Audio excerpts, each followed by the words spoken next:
Chers internautes, j'ai encore une fois de plus le plaisir de vous présenter un nouveau numéro de votre tour d'horizon foot. Démarrons le nouveau classement FIFA. Le Sénégal n'est plus la première nation africaine au classement FIFA après 48 mois à la tête. Les Lions ont été détrônés par les Marocains qui ont réussi une bonne Coupe du Monde. Le Maroc est 11e mondial et le Sénégal occupe la 19e place au classement FIFA. Passons maintenant avec l'actualité du mondial. Luka Modric est impressionné par le Maroc.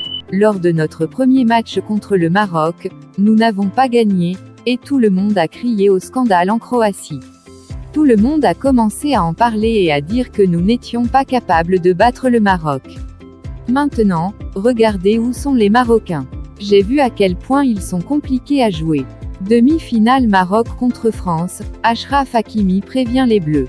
Voici les propos du défenseur des Lions de l'Atlas. Jusqu'à présent, nous n'avons rien fait, et notre objectif maintenant est d'atteindre la finale de la Coupe du Monde et de changer la mentalité des Arabes et des Africains.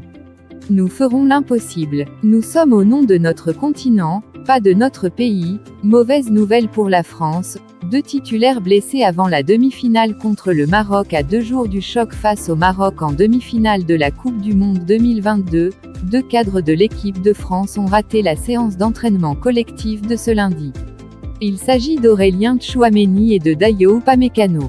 Selon les indiscrétions de l'équipe, le défenseur du Bayern a ressenti un mal de gorge, tandis que le milieu de terrain du Real Madrid souffre toujours d'une petite gêne musculaire depuis la béquille prise sur son mollet, face à l'Angleterre lors des quarts de finale de la compétition.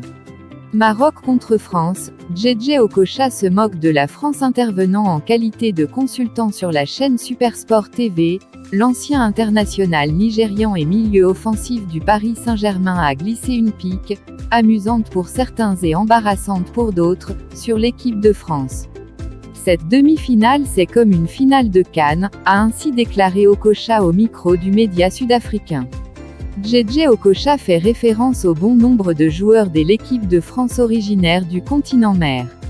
Outre les remplaçants Steve Mandanda et Eduardo Camavinga, nés sur le sol africain, on peut ainsi citer parmi les titulaires Kylian Mbappé, qui a des ancêtres au Cameroun et en Algérie, Ousmane Dembélé, Mauritanie, Aurélien Tchouaméni, Cameroun, Jules Koundé, Bénin, et Dayo Upamecano, Guinée-Bissau.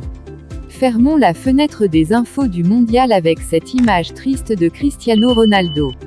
Cristiano Ronaldo et sa famille viennent de quitter Qatar au biais d'un jet privé.